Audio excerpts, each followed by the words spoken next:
One big advantage of sexual temptation is that it's predictable. Once you start paying attention, you discover that you are repeatedly tempted by the same things. If you want to conquer your illicit sexual urges, particularly the temptation to look at pornography, you must uncover your unique what.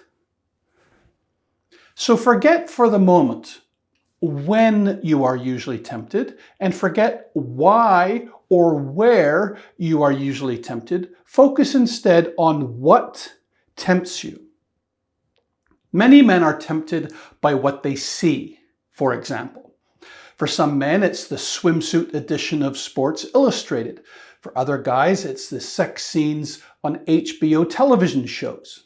And for still other men, it's provocative dancing that they see on TikTok. Now, I could draft a list right now of all the ways that men are tempted to look at porn, but that list would likely trigger you to go and do and look at that very thing. So I won't do your homework for you.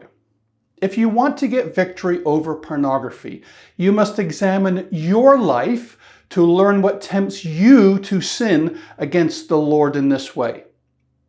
You must learn about your own what. If you have been viewing porn for more than a few years, you know your triggers, or you will soon recognize them once you start paying closer attention to what you are doing when you are tempted. You may find that when you are alone, you are most often tempted by scrolling aimlessly through your Instagram feed. That is your what of sexual temptation. Or you may discover that during the summer, when you are out and about, minding your own business, what tempts you is what women wear, or to be more accurate, what they don't wear in public. That is your what of sexual temptation. Once you know what tempts you to sin sexually, you are ready to take steps to avoid those triggers. You have the insights you need to avoid those things, to abstain from those activities, to abandon those pastimes. Which brings me to the other big advantage of sexual temptation. The results you gain by resisting sexual temptation are also predictable. You sin less.